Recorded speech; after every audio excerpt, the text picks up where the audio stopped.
فقد قال الله تعالى في القرآن المجيد الفرقان الحميد كل نفس ذائقة الموت وإنما توفون أجوركم يوم القيامة فمن زهزح عن النار وأدخل الجنة فقد فاز وما الحياة الدنيا إلا متاع الغرور সূরা আল ইমরান ৪র্থ পারা ১২৫ নং আয়াত।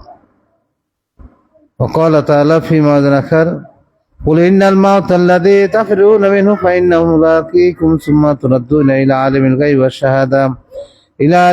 والشهادة فينبئكم بما كنتم تعملون সূরাতুল জুমআ ২৮ নম্বর পারা ৮ নম্বর আয়াত।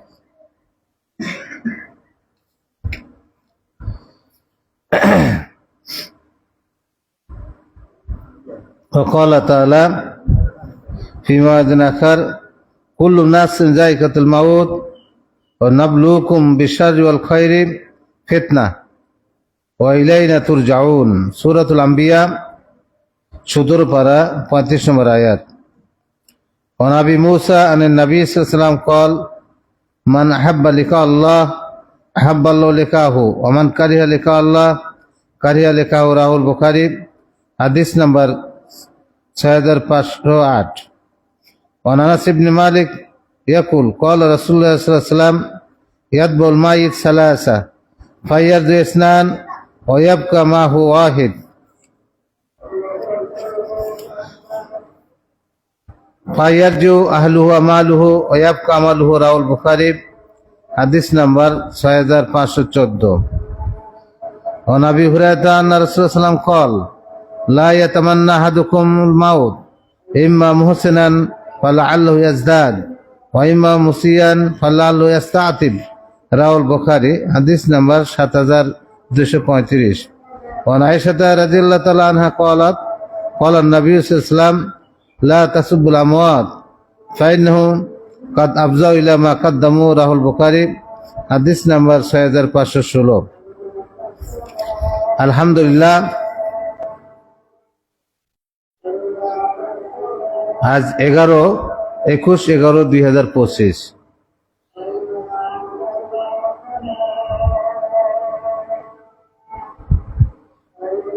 পবিত্র জুমার দিনে আজকের আলোচনার বিষয়, খুতবার আলোচনার বিষয়, মৃত্যু অবশ্যই আসবে।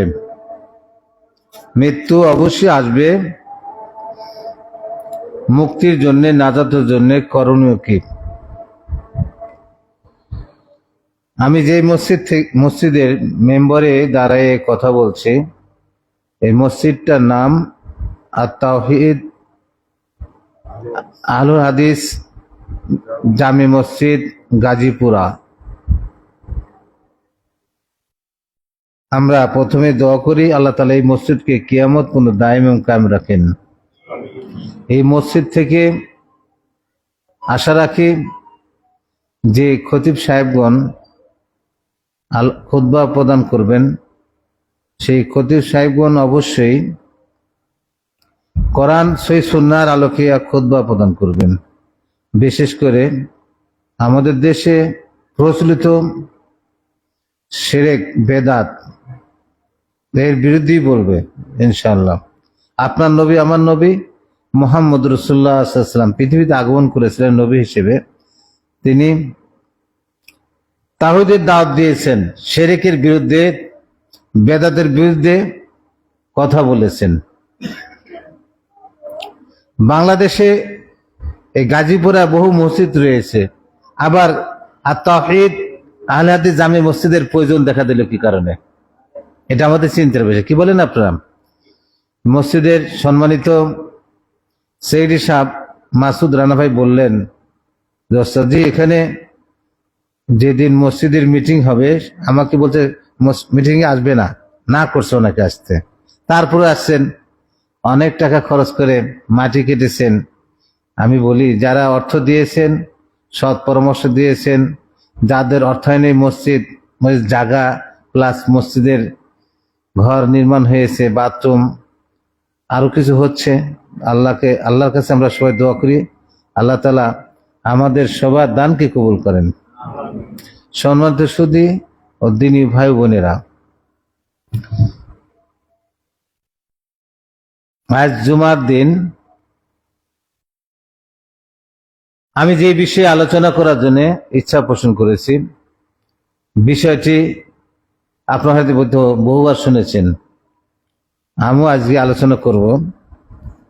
মৃত্যু অবশ্যই আসবে, death must come to us. কখন আসবে আমাদের জানা নেই। তারপর দোয়া করবেন যে কথাগুলি আমার দরকার, আপনাদের সবার দরকার, সারা বাংলাদেশে না সারা পৃথিবীতে সকল মানুষের দরকার। যে কথাগুলি বললে, যে কথাগুলির উপর আমল করলে আল্লাহ তাআলা আমাদের সবাইকে নাজাত দিবেন, মুক্তি দিবেন। যে কথাগুলির উপর আমল করে অন্যের কাছে দাওয়াত পৌঁছে দিলে আমরা সবাই সাবধান হতে পারবো, সচ্চার হতে পারবো, শিরক মুক্ত, বেদাত মুক্ত, তাওহীদ যুক্ত নেকামল করতে পারবো। সেই কথাগুলি বলার, শোনার, আমল করার তৌফিক আল্লাহ তাআলা আমাদের সবাইকে দান করুন। এবং এর বিনিময়ে আল্লাহ তাআলা আমাদের দুনিয়াতে সুখে রাখেন, আখিরাতে সুখে রাখেন, কবরে সুখে রাখেন, শেষ পরিণাম জান্নাতুল ফেরদৌস দান করেন আল্লাহ তাআলা। সবাই আল্লাহ আমিন। সম্মানিত সুধী, এই বিষয়ে আলোচনা করতে গেলে কয়েকটি বিষয়ে আলোচনা করতে হয়। মৃত্যু আসবে কখন, কার কার কাছে আসবে, মৃত্যুবরণ করলে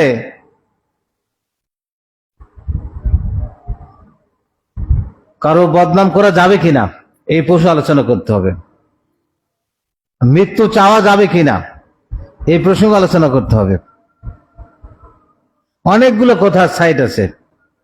মৃত্যু ব্যক্তিকে গালি দেওয়া যাবে কিনা, যে মারা গিয়েছে তাকে গালি দেওয়া যাবে কিনা, অনেকগুলা পয়েন্ট রয়েছে আমার জানা মতে।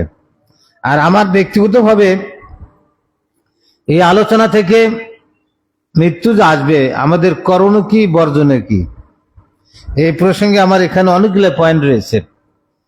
এই পয়েন্টগুলি যদি আমি পৃথকভাবে বলতে যাই অনেক সময় লাগবে। আমি খুতবার শেষ অংশে 10-এর অধিক পয়েন্ট রয়েছে, যে কটা সম্ভব বলবো ইনশাআল্লাহ। বর্জনীয় করণীয় একসঙ্গে বলবো, পৃথকভাবে বলতে গেলে সময় বেশি লাগবে। আপনারা দোয়া করবেন আল্লাহ তাআলা আমাকে ভালো ভালো কথাগুলি বলার তৌফিক দান করেন। সম্মানিত সুধী, এই দুনিয়াতে আসার সিরিয়াল রয়েছে, এই দুনিয়া থেকে যাওয়ার সিরিয়াল নেই। আর সিরিয়ালটা কে কার কখনো আসবে সিরিয়াল তাও জানা নেই। কি বলেন? এই কয়েক মাস আগে ঢাকা উত্তরা মাইলস্টোন স্কুলে বিমান দুর্ঘটনায়, বলি আমরা আসলে ওই বিমানটা ওখানে ওই স্কুলে আঘাত করবে আর অনেক ছেলেগুলি ছেলে মেয়ে মারা যাবে, এটি আল্লাহ তাআলা তাকদীর লিখে রাখছে। এই জন্য আর জায়গা পায়নি, ওখানে দুর্ঘটনা হবে কেন, এটা আল্লাহ লিখে রাখছে। ওই ছেলেদের বিমানের কারণে মারা যাবে, এটা লিখে রাখছে আল্লাহ তাআলা তার তাকদীরে। কাউকে দোষারোপ করে লাভ নেই। রাস্তায় অ্যাক্সিডেন্ট মারা যায়, ওই ড্রাইভারকে দোষ দিয়ে লাভ নেই। আপনার লেখা আছে ওখানে মৃত্যু হবে। হাদিসে রয়েছে, নবী মুহাম্মদ রাসূলুল্লাহ সাল্লাল্লাহু আলাইহি ওয়াসাল্লাম বলছেন, যে ব্যক্তির যেখানে মৃত্যু আছে, যে দেশে, যে জায়গায় ওই জায়গায় তার কোনো প্রয়োজন দেখা দেবে, সেটা বাংলাদেশ হোক বিদেশ হোক, সেই জায়গায় প্রয়োজনের কারণে সে যাবে আর ওখানে সে মারা যাবে। এনি হাউ জাতি হবে, প্রত্যেক মানুষ বাউন্ড জাতি হবে। দেখেন না, বাংলাদেশ থেকে মানুষ যখন অসুস্থ হয়ে যায়, পেশেন্ট হয়ে যায়, বাংলাদেশ থেকে মাদ্রাজ যায়, সিঙ্গাপুর যায়, ব্যাংকক যায়, থাইল্যান্ড যায়, কলকাতা যায়, যায় কি যায় না? কেউ সিঙ্গাপুর গিয়ে ওখান থেকে আবার কেউ ডেড বডি হয়ে আসে, কেউ সুস্থ হয়ে আসে, তাই কি না? কারণ আল্লাহ তাআলা তার ওখানে মৃত্যু লিখে রেখেছে। 10-এর কম না, কিন্তু তার আব্বা গলব্লাডারে বা সম্ভবত পাকস্থলীর পাশে নাকি টিউমার হয়েছিল, সেই টিউমার অপারেশন করতে গিয়ে ক্যান্সার হয়ে যায়। পরে বাংলাদেশে চিকিৎসা করেনি, ওই সিঙ্গাপুরে চিকিৎসা করতো। আমার জানা মতে শুনেছি 5 কোটি না কয় কোটি টাকা খরচ হয়েছে অলরেডি, তার মারাই গেছে। সম্মত শুধু অতএব কে কখন মারা যাব আমাদের জানা নেই। আমি মৃত্যুর সম্পর্কে কয়েকটি কোরআন আয়াত তেলাওয়াত করেছি, বুখারীর কয়েকটি হাদিস আপনাদের খেদমতে পেশ করেছি। সম্ভবত সবগুলো আলোচনা করতে পারবো না, যে কয়টা পারি আলোচনা করব। আপনারা ধরে নেবেন আমাদের করতে হবে কি, কি বর্জন করতে হবে, কি গ্রহণ করতে হবে, আপনারা ধরে নেবেন। আপনার শিক্ষিত সমাজ, নতুন মসজিদ, আমার ভালোই লাগছে, খোলামেলা জায়গা।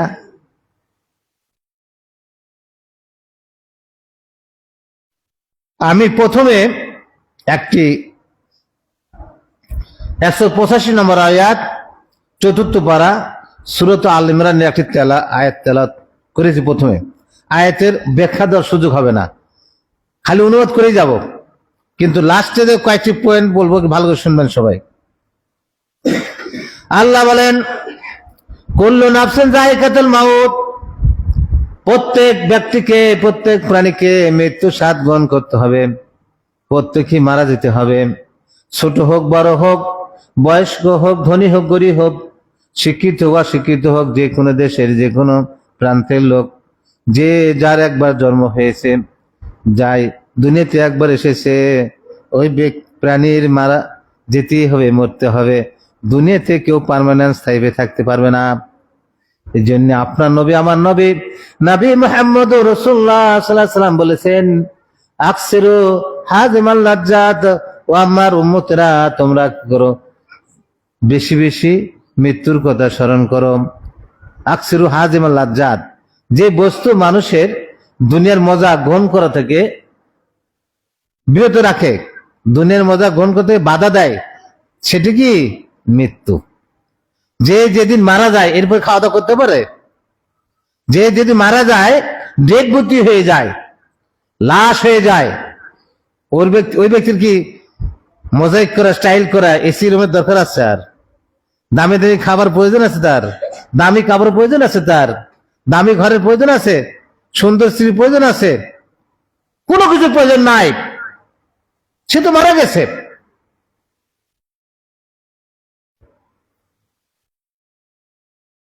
এই জন্য নবী মুহাম্মদ সাল্লাল্লাহু আলাইহি ওয়াসাল্লাম বলছেন, আকসিরু হাযিমাল লাজ্জাত, তিরমিজির হাদিস, হাদিস সহিহ।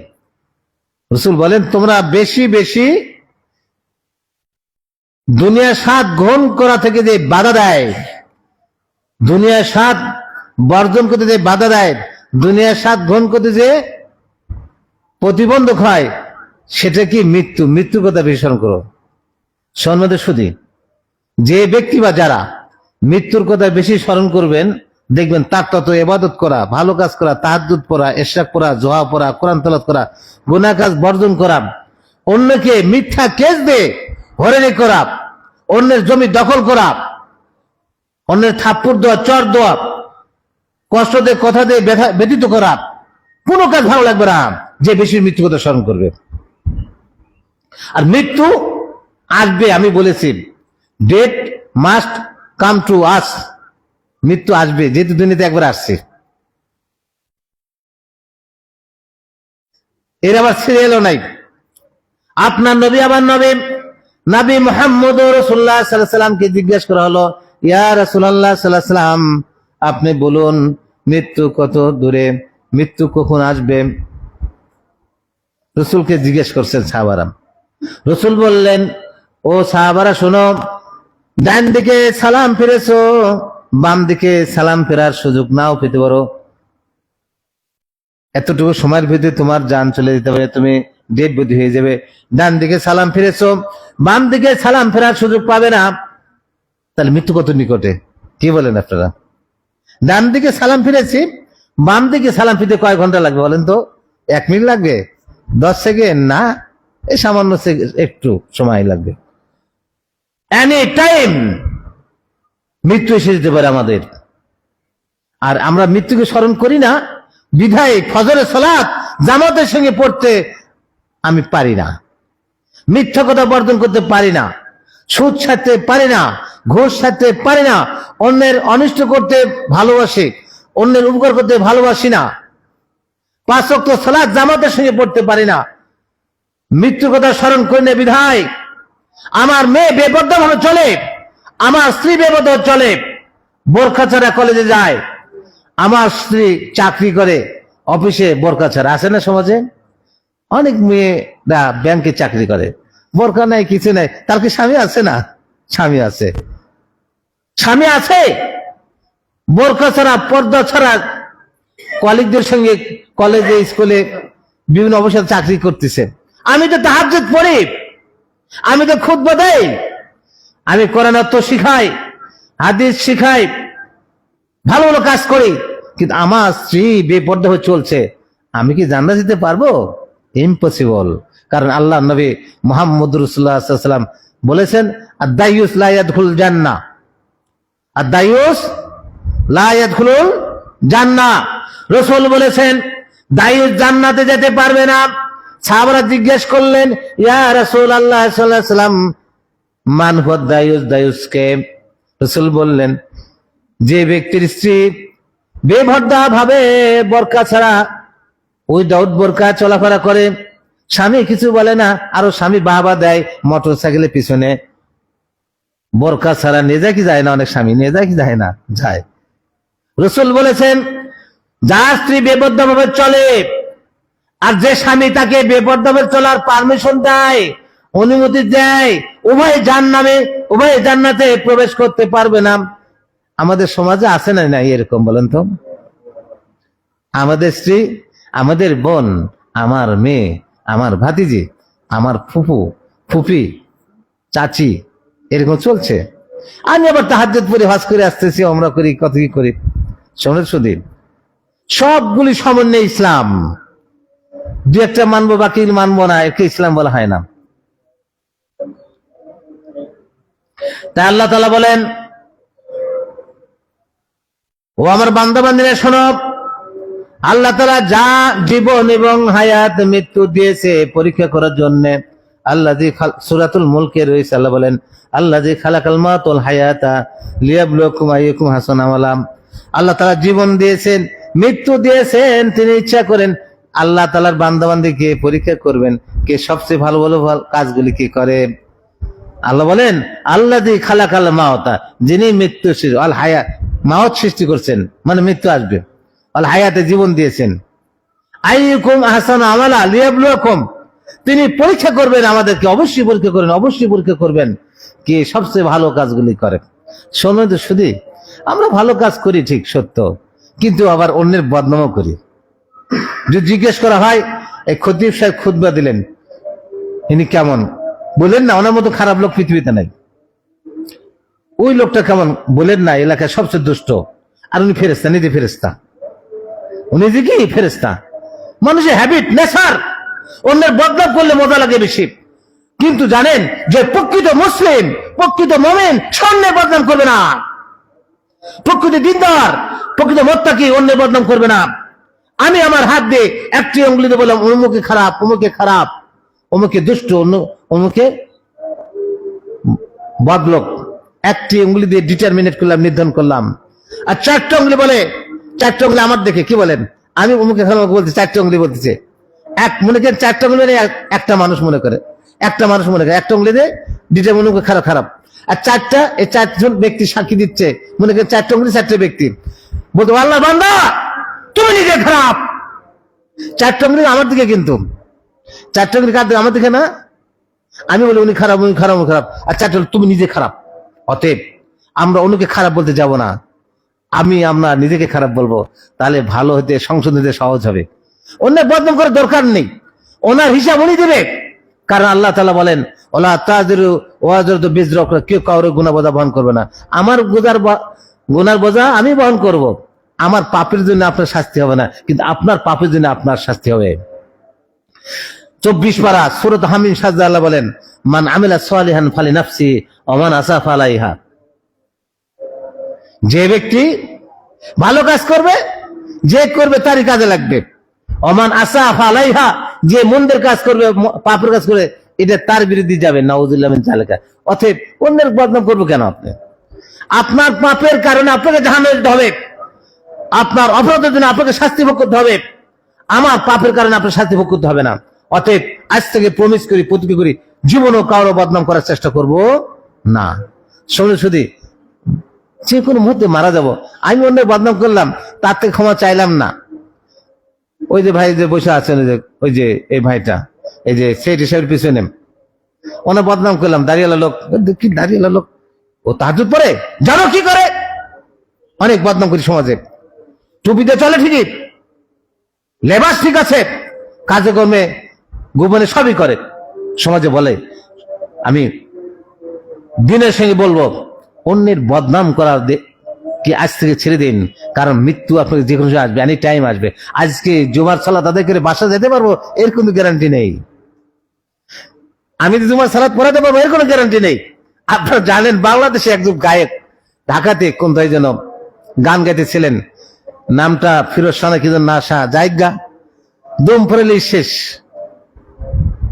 দম ফেরালি শেষ, তিনি স্টাডিতে সে সেন্সেস হয়ে গেছে, ওখানে সে হুশ শেষ, মানে শেষ। আপনাদের কিছুদিন আগে এই বাংলাদেশে ঢাকাতে লাইভ করতেছিল একটা সংবাদ, এই সম্ভবত ঢাকা বিশ্ববিদ্যালয়ে এই যে ছাত্র সংসদ হলো, যে লাইভ করতেছিল, ওখানে সে অসুস্থ মারা গেছে। কি বলেন? লাইভ করতেছিল এই ছাত্রদের ভোটাভুটিতে লাইভ করতেছিল, ওখানে শেষ। সরস্বতী, আপনার শ্বাস প্রশ্বাস ভিতরে ঢুকেছে, ইন করেছে, বাইরে হলো না, আপনি শেষ পারলেন। কিসের সভাপতি, কিসের সেক্রেটারি, কিসের এমপি, কিসের প্রধানমন্ত্রী, কিসের খতিব, কিসের আলেম, কারো কোনো পাওয়া নাই, সব পাওয়ার আল্লাহর। আমরা যে দুনিয়াতে বেঁচে রয়েছি আল্লাহর বিশেষ মেহেরবানিতে, সবকিছুর রেজাল্ট। যেটা খাইতে যাই ওদের সমস্যা। প্রায় প্রায় দেখি বলে ব্রয়লার মুরগি খেলে হাড্ডি চাবালে ক্যান্সার হয়, ফ্রিজে গোস্ত রাখলে ক্যান্সার হয়, ফল খেলে, ফল খেলে ক্যান্সার হয়। খাবো কি? শাকসবজির মধ্যে শ্বাস দেওয়া, ফলন দেওয়া, খাবো কি? ফল খেলে ঝামেলা, ক্যান্সার হয় যার, রক্ষা নেয় তার। কি বলি না ওরা সমস্যা। আমরা তো দুনিয়াতে বেঁচে রয়েছি আল্লাহর বিশেষ রহমত। আল্লাহ, বিশেষ করে বাংলাদেশের লোক, কি দাড়িওয়ালা, কি টুপিওয়ালা, কি আল্লাহওয়ালা, কি কি সবাই সমাজে মারার জন্য প্রচেষ্টা চালা যাচ্ছে। অবৈধ জিনিস তৈরি করে মানুষের খাওয়ায়, বিষ, যান লাভ বেশি হবে, লাভ বেশি হবে, ভেজাল দিতেছে, ফলন মিক্সার করতেছে, মাছ বলেন, তরকারি বলেন। আমি আবার পরেজগার, আমি আবার বড় আলেম। শুধু আল্লাহ নবী বলেছেন, মান সাক্কা মুমিনান সাক্কাল্লাহু আলাইহি, হাদিস সহিহ। যে ব্যক্তি কোন মুমিনকে কষ্ট দিবে, স্বয়ং আল্লাহ তাআলা তাকে কষ্ট দিবে। মান দাররা মুমিনান দাররাল্লাহু আলাইহি, যে মুমিনকে, মুমিনের ক্ষতি করবে, স্বয়ং আল্লাহ তাআলা ক্ষতি করবে। আজকাল তো মুমিন সরল পায়, মুমিনদেরকে বেশি ক্ষতি করে।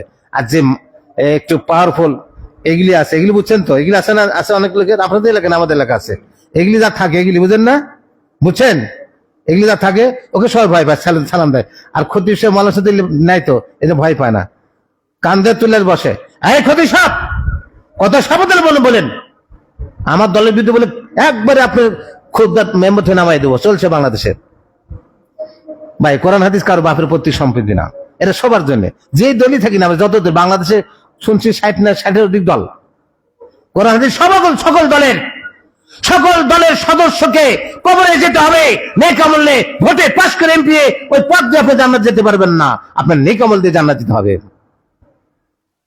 সমাজে শুধু আসলে মসজিদ আমার খুব ভালো লাগছে, খোলামেলা জায়গায়, কিন্তু ওই যে আপনাদের সনদ শেখরি সাহেব বললেন, মাসুদানা ভাই বললেন, ওস্তাদজি 52 লাখ না কত লাখ টাকা গেছে, আরো 14 না 15 লাখ টাকা এখনো বাকি আছে পরিশোধ করবেন।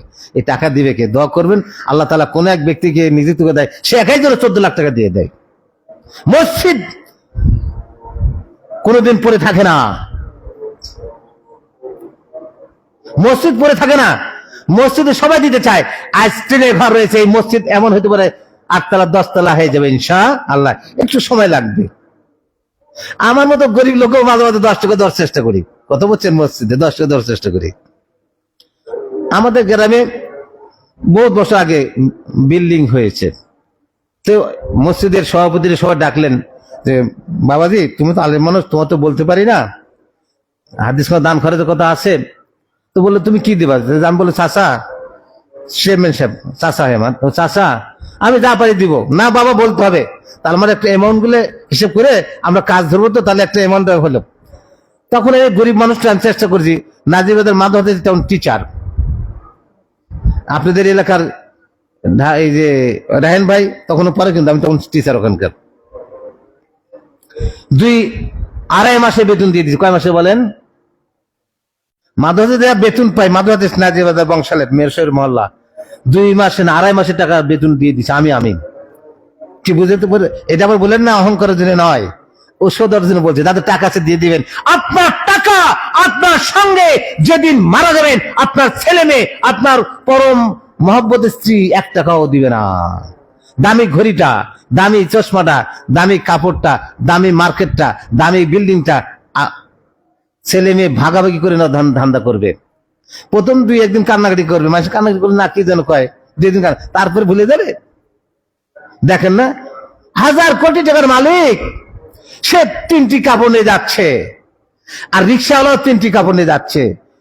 ও তো 1000 কোটি টাকার মালিক, ও তো 8-10টা কাপড় নিয়ে দরকার। কি বলে মুজা টুজা অনেক কিছু চশমা কই নিতে পারে না। তাহলে আমার টাকা, আমার অর্থ, আমার বাড়ি, আমার গাড়ি কোথায়? দামি চশমা, দামি মোবাইল, দামি কাপড়, দামি পাঞ্জাবি, এভরিথিং খুলে রেখে ওই অল্প দামের সাদা কাপড় 3টে দিচ্ছে পুরুষকে, মহিলা দিচ্ছে 5টা। সত্য না? আপনাদের এলাকায় বেশি দেয়। তাহলে আমার টাকা কাজে লাগলে কোথায়? আপনার নবী, আমার নবী, নবী মুহাম্মদ রাসূলুল্লাহ সাল্লাল্লাহু আলাইহি ওয়াসাল্লাম বলছে, ও আমার উম্মতরা শোনো, তুমি বলো মালি তোমার আমার মাল, আসলে তোমার মাল তো নয়। তোমার মালটা ওটাই যে মালটা তুমি আল্লাহর রাস্তায় ব্যয় করেছো, তোমার মাল। যে মালটা তুমি আল্লাহর আনফাক্তা খরচ করেছো, ফি সাবিলিল্লাহ, আল্লাহর রাস্তায় ব্যয় দিয়ে দিছো, মসজিদের জন্য, মাদ্রাসার জন্য, ওটা তোমার মাল। আর কি ওয়াকালতা, যে তুমি খেয়েছো, ওটা তোমার মাল। আর কি লাবিস্তা, তুমি যেটা পরিধান করেছো সেটা তোমার মাল। এছাড়া যা আছে তোমার মাল নয়। শোনেন শুধু, আপনারা তো হয়তো বুঝতে পেরেছেন আমার বিষয়, মৃত্যু অবশ্যই আসবে, মৃত্যু অবশ্যই আসবে। আমি কিন্তু আসল বিষয়ে যেতেই পারিনি, সময় তো চলে যাচ্ছে। মৃত্যু অবশ্যই আসবে। আপনাদের এলাকায় যত ধনী মানুষ হোক না কেন, রিচম্যান হোক কেন, ওনাকে কিন্তু পুরুষ হিসেবে 3 কাপড় বেশি দেয়। একটা 3টা কাপড় কিন্তু কয় লাখ টাকা যায়? 2 লাখ টাকা যাবে, 3 লাখ টাকা, 10,000, 20,000। আমি লাখ টাকার মালিক হলাম, সুদের টাকা, ঘুষের টাকা, অন্যের জমি পাওয়ার দিয়ে, জনবল দিয়ে দখল করে 7তলা বা 8তলা বিল্ডিং করে ভাড়া নিলাম, জায়গাটা তো অন্যের। কিন্তু আমাকে আমার ভাই কথা বলার সাহস পায় না, আমি জোরকে দখল বাড়ি করেছি। আপনি আপনার বাড়িতে বাড়ি করেছেন না অন্য জায়গায়? কার জায়গা দখল করেছেন? আপনার প্রতিটি অর্থের হিসাব হবে। বাইহাকির হাদিসে রয়েছে, রাসূল বলেন 4টা বা 5টার উত্তর যতক্ষণ কোনো বান্দা দিতে পারবে না, 1 কদম সামনে অ্যাডভান্স দেবে না কিয়ামত দিবসে। তারই মধ্যে আছে একটি কথা, ওয়ান মালেন মিনা ইকতাসাবতা ওয়া ফিমা আনফাকতা, তুমি যে মাল উপার্জন করেছো, কোথা থেকে কামাই করেছো, কোথায় ব্যয় করেছো, কিভাবে কামাই করেছো, কোথায় ব্যয় করেছো। শোনো শুধু, এটা বহুত বিপদ। রাসূল হাদিস, সহিহ হাদিস বাইহাকির, কোথায় থেকে কামাই করেছো, কোথায় ব্যয় করেছো। সুদের না ঘুষের টাকা, না পাওয়ার খাটে এলাকার জায়গা দখল করে বিল্ডিং বানায়, না চাঁদা তুলে, সবগুলি হিসাব হবে। আমি তো হজ করেছি 100 বার, আমার হজ কাজে লাগবে না, কারণ আমি অন্যের টাকা হজ করেছি। আমি তো মসজিদ নির্মাণ করেছি অন্যের টাকা, এই টাকা কাজে লাগবে না। বৈধ পন্থায়, হালাল পন্থায়, সুদের টাকা ছাড়া, ঘুষের টাকা ছাড়া, কায়িক দৈহিক পরিশ্রম করে যে টাকা আমি 10 টাকা 20 টাকা দেবো, ওটা আমার কাজে লাগবে। এই জন্য আপনার ছেলে আপনার জন্য দান করবে এটা নয়, আপনি নিজে হাতে দান করে যান। শোনো শুধু একটি কথা বলে দেই, মৃত্যুতে তো আসবে, টাকা কিভাবে কামাই করবো আপনার জানেন। হালাল পন্থায়, বৈধ পন্থায় টাকা উপার্জন করে হালাল খান, আলু ভর্তা খান, ডাল ভাত খান, আপনার অনেক লাভ আসবে। কারণ আমি ব্যাংকের বহুত বড় ম্যানেজার সাহেব, বা আমি বহুত বড় পুলিশ ডিভিশনের বড় অফিসার আছি, বা আমি কোন সরকারি বড় পদে আছি, আমলা আছি, সচিব, বন্য কিছু হয়েছি, অনেক অবৈধ পন্থায় অন্য পথে টাকা আসে, কামাই আসে, যেটা শরীর সমর্থন করে না। ওই টাকা, অনেক টাকা কামাই করে বিশাল বিল্ডিং করলাম। আমি আমার স্ত্রীকে যে জিজ্ঞেস করে, আমার মেয়েকে, আমার ছেলেকে, যে আমি এত টাকা কামাই করছি, এই সবগুলি টাকা অবৈধ, আমার গুনার ভাগ্যে কি তোমরা হবে? জিজ্ঞেস করে দেবেন, কেউ রাজি হবে না। যে একটা গুনার ভাগ্যে, তোমার সঙ্গে বিবাহ হয়েছে, তুমি কিভাবে কামাই করে খাওয়াবে, তোমার দায়িত্ব, আমার দায়িত্ব না এটা। সম্মানিত শুধু ছেলে মেয়ে কেউ হাক নিতে চায়, একটা গুনার না, একটা পাপি না। কারণ আপনারা জানেন সূরাতুল আবাস 30 নম্বর পারার একটা আয়াত আছে, ইয়াউমা ইয়াফিরুল মারউ মিন আখি ওয়া উম্মিহি ওয়া সাহিবাতি বানি লিকুল্লি ইমরিইন মিনহুম ইয়াওমাইযিন শানিন ইগনি। এই আয়াতে বলেন ছেলে মেয়ে, ভাই, ব্রাদার, স্ত্রী, স্বামী, সবাইকে দেখে পলায়ন করবে কাল কিয়ামত, কেউ কারোর সাথে দেখা করবে না। আপনি যে স্ত্রীকে বৈধ পন্থায় অবৈধ পন্থায় যেভাবে কামাই করে খাওয়াইতেছেন, দারিদ্রের স্বামী, ছেলের জুতা, তারপরে অলংকার, আরো অনেক কিছু দিতেছেন, যদি বৈধ পন্থায় তাহলে ঠিকই আছে। আর অবৈধ পন্থা হয়, ওই স্ত্রী যার জন্য এত কিছু করলেন, অবৈধ পন্থায় টাকা আর্ন করলেন, উপার্জন করলেন, ওই স্ত্রী একটা গুণে ভাগী হবে না? আপনার ছেলেও ভাগী হবে। জিজ্ঞেস করে দিকেন, ও আব্দুল্লাহ শোনো, ও মারিয়াম শোনো, ও খাদিজা শোনো, আমি বড় ব্যাংকের এমডি, এই যে টাকাগুলো পাচ্ছি এ কিন্তু বৈধ না, এখানে অনেক গুনাহ হইতেছে, তোমরা কি 2-1টা গুনাহ ভাগী হবে? কেউ রাজি হবে না। দেখেন পরীক্ষা জিজ্ঞেস করে দেখবেন। অতএব আমার গুনার ভাগী হবে না কেউ, যেত আমি অবৈধ পন্থায় অন্যায় ভাবে টাকা আর্ন করব না। কারণ আমি তো যে কোনো সময় মারা যেতে পারি, আমি যে কোনো সময় কি মারা যেতে পারি। শোনো তো সুদীপ, আমার কামাই উপার্জন যদি অবৈধ হয়ে যায়, হারাম হয়, আর অবৈধ টাকা দিয়ে যদি খাবার কিনি, আর ওই খাবার খেয়ে যদি আমি স্বাস্থ্যবান হয়ে যাই, ইবাদত করি, কোনো কিছু আল্লাহর দরবারে কবুল হবে না।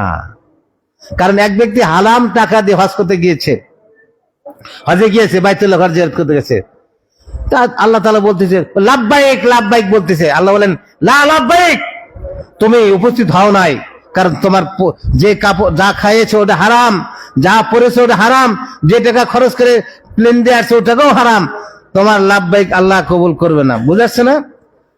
আর আপনি একবার না 10 বার না বারবার হজে যাতে, একবারই বৈধ টাকা হজে যান, আল্লাহ কবুল করে ইনশাআল্লাহ। শুনলেন শুধু? তাই মৃত্যু আসবে, কখন আসবে জানা নেই। তাই আমি আর অন্যদিকে আলোচনা যাচ্ছি না, এখানে শুনেন, মৃত্যু আসবে, কুল্লু নাফসিন যায়কাতুল মাউত, প্রত্যেক প্রাণীকে মরতে হবে। এইবার বলতেছেন যে ও আমার বান্দা বান্দিরা, তোমরা যে 24 আওয়ার্স কাজগুলি করো, কেউ ভালো কাজ করো, কেউ মন্দ কাজগুলি করো, এই কাজের কোন হিসাব নিকাশ আছে কিনা? আল্লাহ বলতেছেন ওয়াইন্নামা তুওয়াফাউনা উজুরাকুম ইয়াওমাল কিয়ামা, ও আমার বান্দা বান্দিরা শোনো, তোমরা যা কাজ করবে, যে কর্ম করে, ভালো কাজ করো আর মন্দ করো, যাই করো না করো, প্রত্যেক কাজের পরিপূর্ণভাবে প্রতিদান দেওয়া হবে তোমাদেরকে। কবে? ইয়াওমাল কিয়ামা, কিয়ামত দিবসে।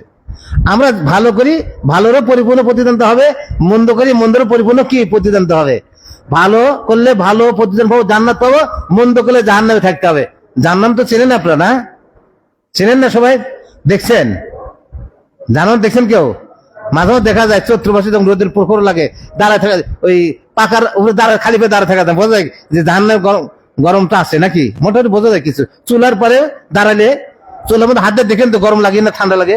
চুলার মধ্যে, চুলা খড়িতে জাল দেয় না, আপনি তো ঢাকা গ্যাসের, একটু হাত দিয়ে ঢেকে দিন চুলার পাশে, পাতিলের নিচে দিন, জ্বলছে, আগুন জ্বলছে, তখন দিন, কি গরম না ঠান্ডা লাগে? এর চেয়ে 40,000 গুণ বছর ওখানে জ্বালানো হবে, তারপরে কালো হবে, অনেক সাদা হবে, অনেক কিছু, তারপরে ওদের শাস্তি দেওয়া হবে। সামনে শুধু তাই আল্লাহ বলেন যে আমরা যে কাজগুলি করি এর প্রতিদান আল্লাহ পরিপূর্ণ হয়ে দেবে, একটু কমতি দিবে না। ভালো কাজ করলে ভালো কাজের পরিপূর্ণ প্রতিদান দিবেন, রিওয়ার্ড, প্রাইজ, এভরিথিং পেয়ে যাবো ইনশাআল্লাহ। আর যদি মন্দ কাজ করি, পরিপূর্ণ শাস্তি বোধ, একটু কমতি হবে না। আল্লাহ কারো প্রতি জুলুম করেন না। আল্লাহ তাআলা ওমা রাব্বুকা বিযাল্লামিল আবিদ, আল্লাহ তাআলা কোনো বান্দার প্রতি জুলুম করেন না। কথা বুঝছেন? যাই হোক, এই জন্য আমরা ভালো কাজ করবো নিজের জন্য। এখানে মানুষের ছোট করে দেবো, ও কোনো ভালো কাজই করে না, মসজিদে টাকা দেয় না, আমি একে দিব না, আপনি দিবেন, আপনি নেকি পাবেন, আপনি দিবেন না, আপনি নেকি পাবেন না, অন্য কি দিলে একে দেখা, আপনার ভালো কাজ আপনার কাজে লাগবে। এবার বলেন, আমরা দুনিয়ার মানুষ মনে করি সফল ব্যক্তি কে? কামিয়াব ব্যক্তি কে?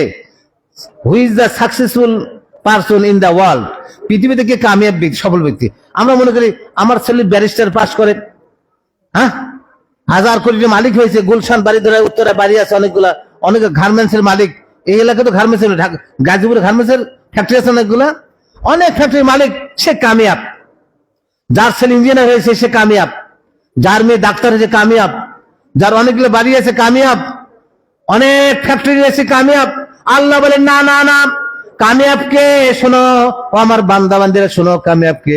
আল্লাহ বলেন ফামান জুজিয়ানিন নার ওয়া উদখিলাল জান্নাহ ফাকাদ ফাজ।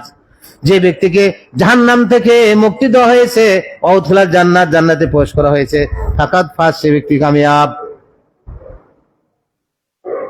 ফামান জুজিয়ানিন নার, যাকে জাহান্নাম থেকে মুক্তি দেওয়া হয়েছে, জাহান্নাম থেকে দূরে নিয়ে দেওয়া হয়েছে, ওয়া উদখিলাল জান্নাহ, জান্নাতে প্রবেশ করানো হয়েছে, ফাকাদ ফাজ, সে কামিয়াব। আল্লাহু আকবার, আল্লাহু আকবার। সমাজ যদি বুঝতে পারছেন তো কামিয়াবকে, যে জাহান্নাম থেকে মুক্তি পেল, নাজাত পেল এবং জান্নাতে প্রবেশ করার সুযোগ পেল, সে ব্যক্তি কামিয়াব।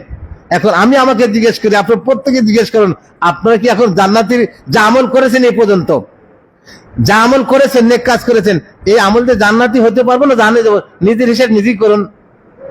প্রতিদিন গতকাল এর হিসেব করুন না, গতকাল কয়টা ভালো কাজ করেছেন 24 ঘন্টায়, কয়টা মন্দ কাজ করছেন, ওটাই একটু এভারেজ করেন, ইকুয়াল করেন, আপনি জান্নাত যাবেন না যাবেন না, বাকি দিকে বাদ দেন গতকাল কাটা। আর আজকে এখন বাজে প্রায় 10 মিনিট কম একটা, আজ পর্যন্ত সকাল থেকে এই পর্যন্ত কতগুলি ভালো কাজ করেছেন, কতগুলি মন্দ কাজ করেছেন, আপনি হিসেব করুন, কাউন্ট করুন, তাহলে জান্নাতি হবেন না বেহেশতে হবেন আপনি বুঝতে পারবেন। মাসে গালি দিয়ে লাভ নাই, আমার পাপের কারণে আপনাকে পাকড়াও করা হবে না। একটি সত্য কথা বলতে হয়, বড় বক্তা, বড় আলেম জান্নাত যাবে আমি হাদিস কোরআন পাই নাই। বিশাল বক্তা মানে কি, যার ওয়াজ মাহফিলে লাখ লাখ লোক সমবেত হয়, হেলিকপ্টারে চলে আসে, সে জান্নাত যাবে আমি পাইনি হাদিসে। যার ওয়াজ শোনার জন্য হাজার হাজার লোক আসে, লক্ষ লক্ষ লোক আসে, হেলিকপ্টারে আসে, বিশাল প্যান্ডেল, অনেক লোক শুনছে, শুনেতেছে, মানুষের কাঁদাইতেছে, কানার রুল জারি শুরু হয়ে যায়, রুল শুরু হয়ে যায়, অনেক কিছু হয়, সে ওই বক্তা জান্নাত যাবে আমি পাইনি কোথাও। কিন্তু জান্নাত যাবে কে?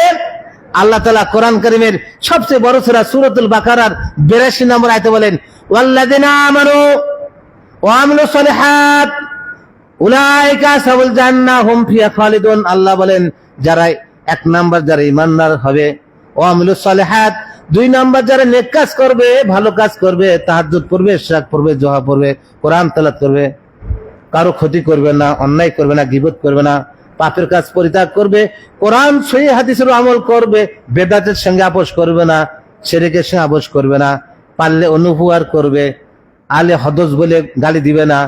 বাংলাদেশ আসে নাই, আলাদেশকে কেউ কেউ কয় কি ইহুদি, আমি না পেয়ে লিখে দিছি, বলে মুক্তি না, ও মুক্তি তো মুক্তি, আমি বলি তুমি ইহুদি, আমি ফেসবুকে দিয়েছি তুমি ইহুদি, কাসিমি না কি মাহমুদ না কাসিমি না কি বান, কয় কি আলাদেশ ইহুদির দালাল, আমি ওটা তুই ইহুদি, তুই ইহুদি।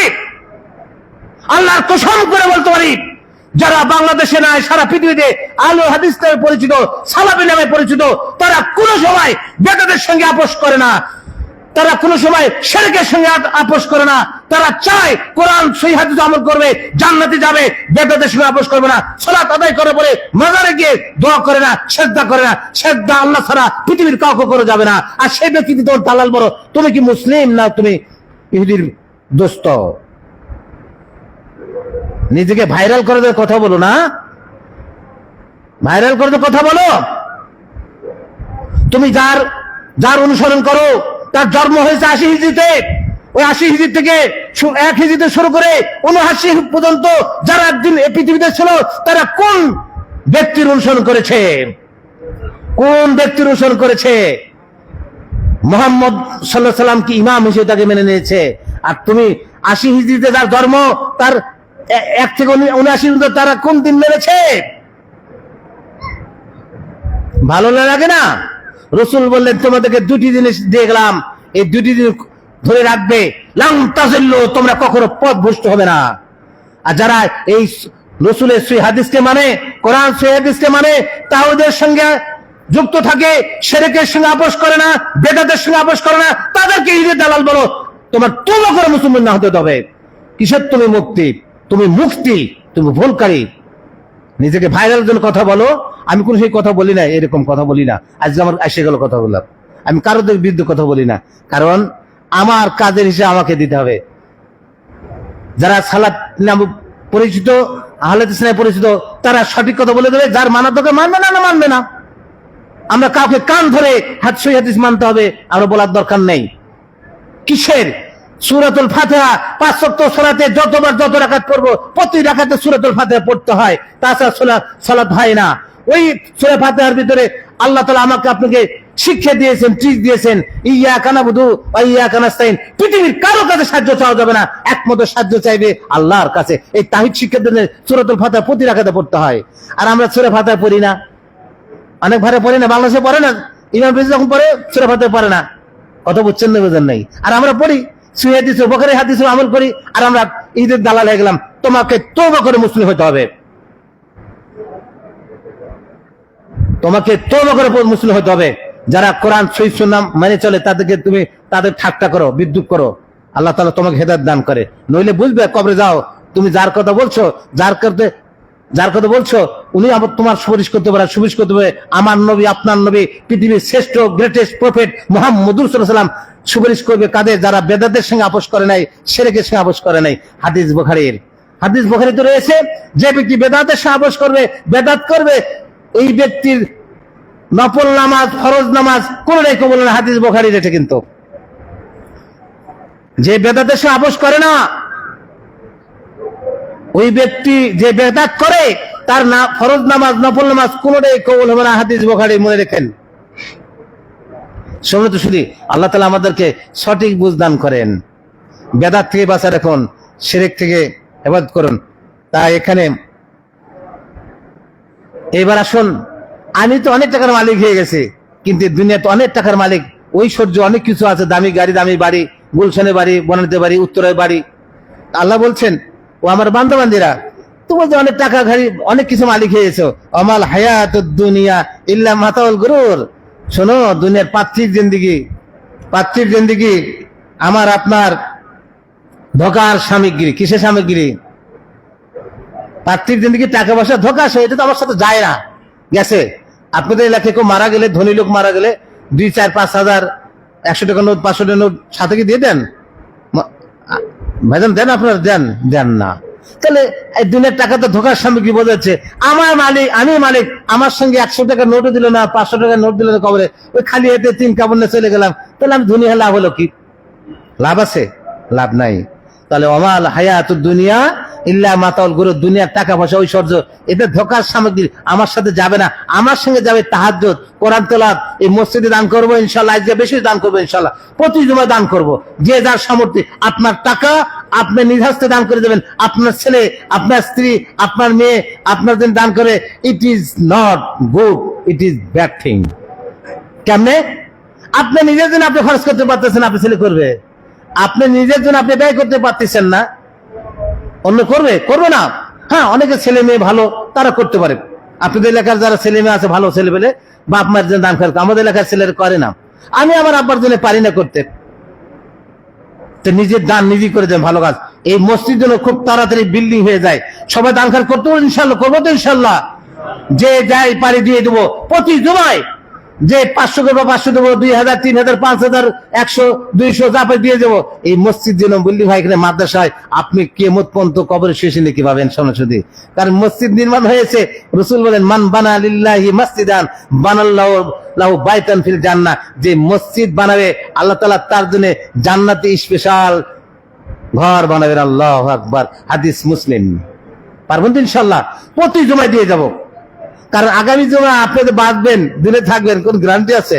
অতএব আজকেই যে জুমায় আসবো, ওই জুমায় মুক্ত হস্তে যার যার সামর্থ্য অ্যাবিলিটি দান করে যাবো ইনশাআল্লাহ। আল্লাহ তাআলা আমাদের সবাইকে কবুল করেন। বিষয় ছিল আমার মৃত্যু অবশ্যই আসবে। আমি তো আলোচনা যেতেই পারিনি।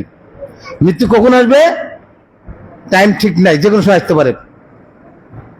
বারাকাল্লাহু লাকুম ফিল কুরআনিল আযীম ওয়া নাফা'না ওয়া ইয়্যাকুম মালিকুর রহিম। আল্লাহ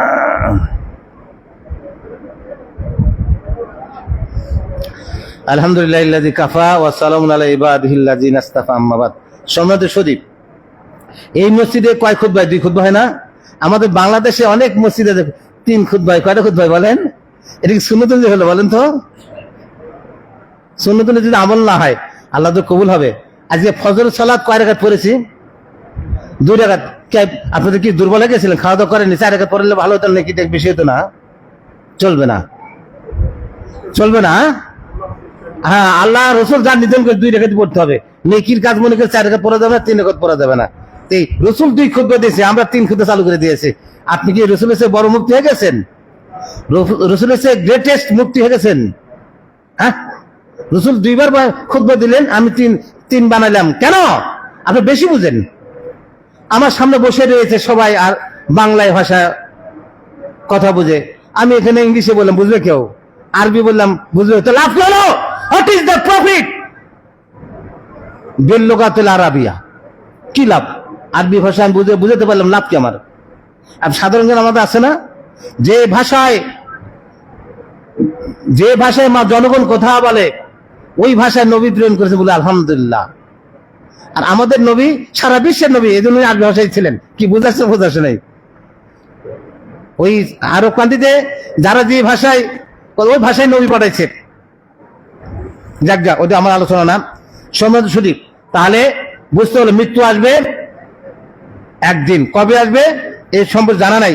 এই সম্পর্কে সূরাতুল লোকমানের 21 পারায় আল্লাহ তাআলা বলেন, ওমা তাদরি নাফসুন মাযা তাকসিবু গাদা। কোন প্রাণী জানে না, কোন ব্যক্তি জানে না কবে সে, আগামীকাল সে কি কামাই করবে। আপনি জানেন আগামীকাল কি কামাই করবেন? আপনি দোকান খুলছেন, বিক্রি নাও হতে পারে। কি বলেন? আল্লাহ বলেন কোন ব্যক্তি জানে না মাযা তাকসিবু গাদা, আগামীকাল সে কি কামাই করবে। দোকানে বেশি বিক্রি হবে না কমে জানে না। ওমা তাদরি নাফসুন বিআইয়ি আরদিন তামুত, আগামীকাল সে কোথায় মারা যাবে কোনো ব্যক্তি জানে না। জানে আজকে এই তো আপনার সম্ভবত 11টার পর বা 11টার আগে ভূমিকম্প হয়েছে। কি বলেন? এখন ভূমিকম্প হয়ে যায়, যদি আপনারা কোনো 5 তলা 6 তলা বিল্ডিং এ থাকতেন, যদি ভেঙে পড়তো, আপনি বাঁচতে পারতেন? কি শেষ? আপনার পাওয়ার, আমার পাওয়ার শেষ। আমি তো গাড়ির মধ্যে ছিলাম, আমি তো গাড়ি হাতে টুলট পলট খেত, তো মরতাম না, হাত পা ভেঙে থাকতো। যারা বিল্ডিং ছিল পড়ে গেলে কি মরতো না? তাহলে কখন যে মৃত্যু হবে? বাংলাদেশকে ভূমিকম্প কি বলে, ভূমিকম্পের ভিতরে আছে এরা। যে কোনো সময় হ্যাঁ, ভূমিকম্পনের এলাকায় ভিতরে আওতাভুক্ত, যে কোনো সময় বিল্ডিং দিয়ে ভেঙে মারা যেতে পারে। এই জন্য যেদিন শুয়ে পড়বো মনে করছি আজকে বোধহয় লাস্ট, এরপর আগামীকাল থেকে আর ঘুমাতে পারবো না, মরে যাবো। সমুদ্র যদি ভূমিকম্প কাউকে সাথ দেয় না, দিবে না। তাই আল্লাহ তাআলা বলেন, ওমা তাদরি নাফসুন বিআইয়ি আরদিন তামুত, কোথায় আগামীকাল মারা যাবে কেউ জানে না, কেউ জানে না। আগামীকাল আমি অফিসে যেতে পারবো, শ্বশুরে যেতে পারবো, কলেজে যেতে পারবো, খুতবা দিতে যেতে পারবো আগামী সময়, জানা নেই। অতএব বেঁচে থাকতে সমর্থনে যে ভালো কাজ করে দিয়ে দান করে যাবারি করে যাবো ইনশাআল্লাহ। তারপরে বলতেছেন তাহলে মৃত্যুর কথা কখন আসবে জানা নাই, পরিষ্কার ক্লিয়ার। মৃত্যু হবে। পৃথিবীর একটাই সত্য জিনিস, ইউনিভার্সাল ট্রুথ, সেটা কি? মৃত্যু। কি বলেন? মৃত্যুর সন্দেহ আছে কারো? তারপরে মানুষ সতর্ক থাকে না, কারণটা কি বলেন তো? সবচেয়ে চির সত্য, মৃত্যু আসবেই। ছেলেকে থেকে বাপ তো এর আগে ছেলে যাচ্ছে। আমার 3.5 মাসে ছেলে মারা গেছে, আব্দুর রহমান। ওর বইতে নামও আছে, ওর বিষয়ভিত্তিক বইতে 3.5 মাসের ছেলে আমার মারা গেছে। কি আমি তো বাইসে আছি, তাই না? আপনাদের কারো জানি এরকম মারা যায়নি? ছেলে মেয়ে ভাই ভাতিজা, আপনি তো বয়সে ছোট। আমি কোন আশায় আছি? বললাম কি একটু আগে বলছি, দুনিয়ায় বেঁচে থাকা যে আশ্চর্য লাগে আমাদের। দুনিয়াতে বেঁচে রয়েছে এটা আশ্চর্য, দুনিয়াতে বেঁচে আছে কি এটা আশ্চর্য। তারপরে আল্লাহ তাআলা বলেন কুল্লু নাফসিন যায়কাতুল মাউত, এটা আবার সূরা আম্বিয়ার 17 পারা 35 নম্বর আয়াত।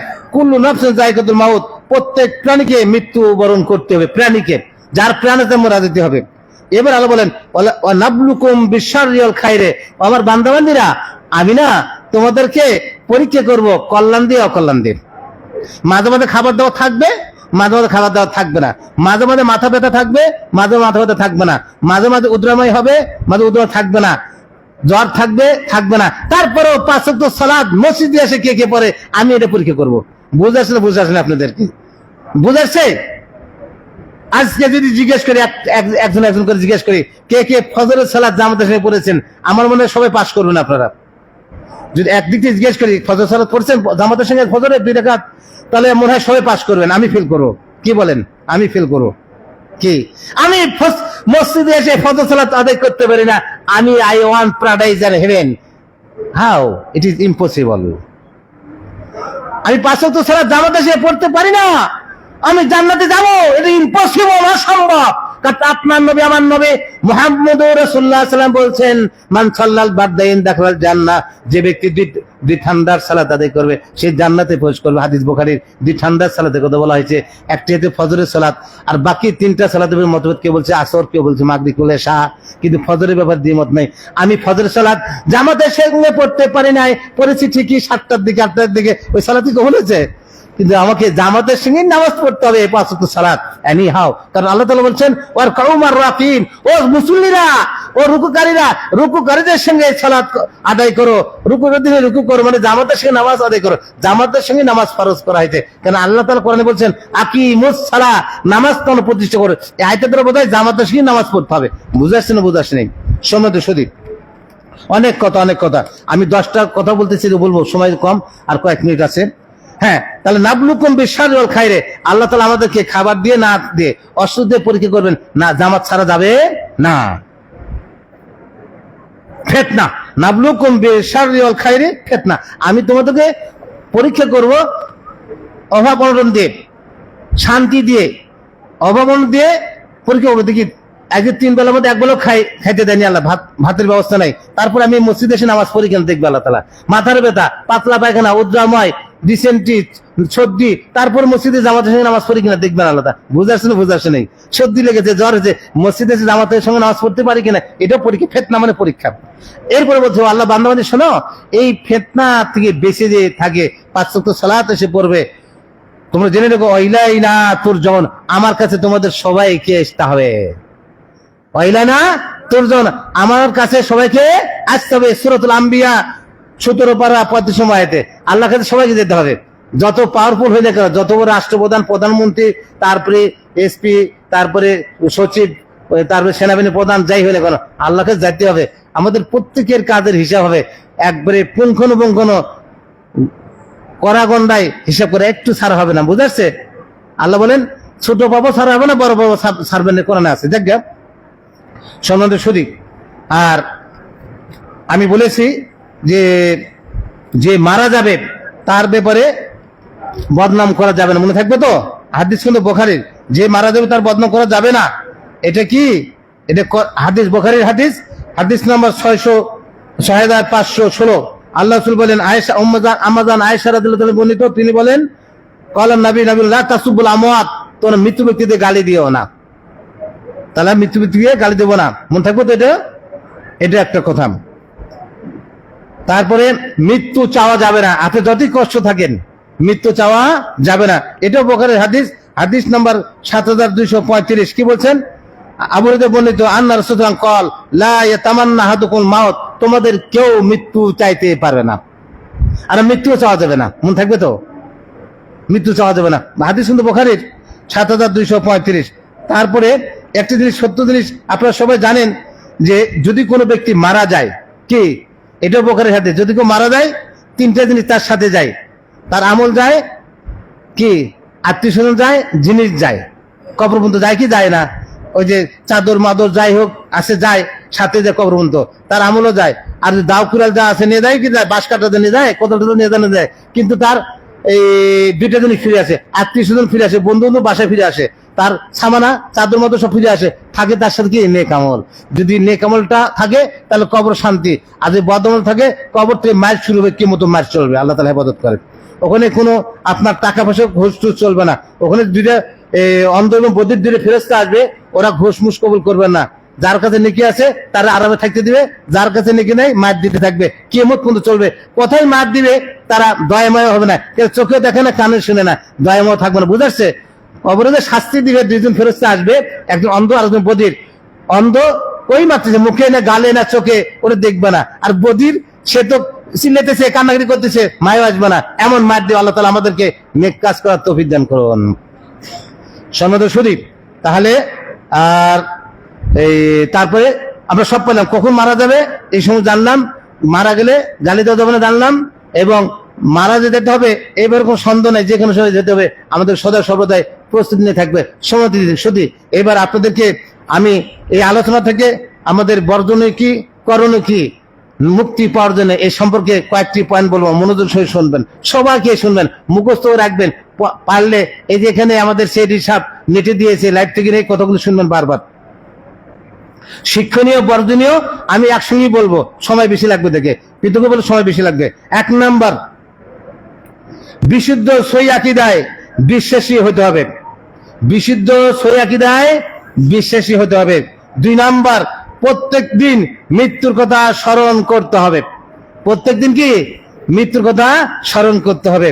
3 নাম্বার, নিজেকে ও ছেলে মেয়ে সহ পরিবারের সবাইকে কোরআন ও সহিহ হাদিস সহিহ সুন্নাহর শিক্ষায় শিক্ষিত করে কোরআন ও সহিহ হাদিসের অনুসরণের মাধ্যমে জীবন পরিচালনা করতে হবে। এটা একটু কঠিন তাই না, সহিহ হাদিস মানাটা ঝামেলা না একটু, আবার তদ অনুযায়ী ছেলে মেয়ে সবাইকে গড়ে তোলা কঠিন না। আল্লাহ তাআলা আমাদের সবাইকে তৌফিক দান করুন। 4 নাম্বার,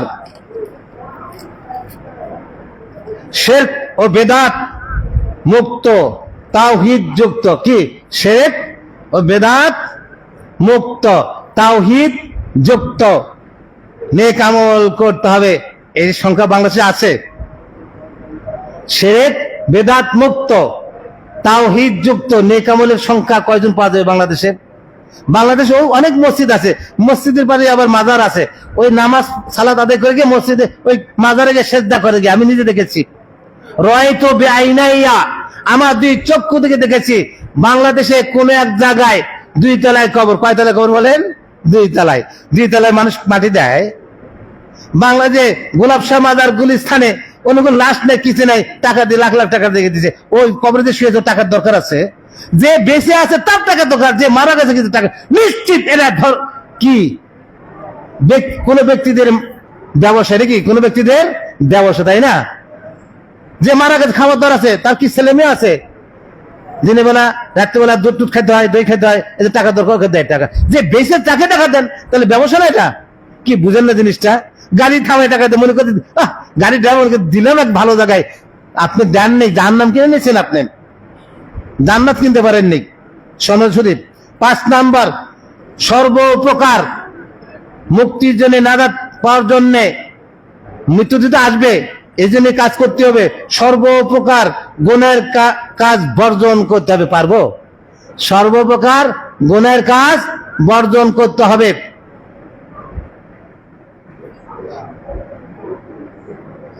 6 নাম্বার, পাপের কাজের সঙ্গে আপোষ করা যাবে না। মনে করুন আমার বিয়ে, ছেলের বিবাহ করেছি অন্য সমাজে যারা বেদাতের সঙ্গে জড়িত, আর বিয়েরাই দরুদ পড়তেছে, সাল্লাল্লাহু আলা মুহাম্মদ সাল্লাল্লাহু আলা মুহাম্মদ, সবাই দাঁড়ায় গেছে, আমি দাঁড়ায় দেবো? দাঁড়ায় গেলে তো বিয়ান বিদার হবে, তুমি তো দাঁড়াইছে। এই জন্য ছেলে মেয়েকে বিয়ে দেওয়ার সময় হিসেব করেন, কার সঙ্গে আপনার ছেলেকে কার মেয়েকে বিবাহ করে দিচ্ছেন, মেয়েকে কত বিবাহ দিচ্ছেন, বেদাতি না শিরকের সাথে একটু হিসেব নিকাশ করবেন। টাকা আছে দিয়েন না, গরিব ছেলে পরেশগার তাজুদগার বেদাত করে না, শিরক করে না, তাওহীদের উপর জিন্দেগি পড়েছে, ওর সঙ্গে বিয়ে দেন, আপনার মেয়ে আপনার ছেলে সুখে থাকবে, নইলে আজীবন জাহান্নামের আগুন জ্বলবে দুনিয়াতে। বুঝাচ্ছেন? বোঝাচ্ছে নেই। তাহলে পাপের কাজের সঙ্গে আপোষ করা যাবে না। 7 নাম্বার, একটু ভালো করে শুনুন। 7 নাম্বার, অন্যদের কোন প্রকার ক্ষতি সাধন করা যাবে না। আত্মীয় হোক, অনাত্মীয় হোক, এলাকার হোক, অন্য এলাকার হোক, যে কোনো দৃষ্টি হোক, আপনার এলাকায় বাড়িঘর করে আছে, অন্যদের ক্ষতি সাধন করা যাবে না। 8 নাম্বার, অন্য ব্যক্তিদের কল্যাণ সাধনের যথাসাধ্য চেষ্টা করতে হবে। আল্লাহ, বুখারী হাদিস, মুসলিম হাদিস, যে ব্যক্তি অন্য ব্যক্তিদের সাহায্য সহযোগিতা করবে, যতদিন করবে ততদিন আল্লাহ তাআলা তাকে সাহায্য করবেন। আল্লাহু আকবার, আল্লাহু আকবার। যতদিন অন্য ব্যক্তিদের সাহায্য করবেন, সহযোগিতা করবেন, আল্লাহ তাআলা ততদিন আপনাকে সাহায্য করবেন।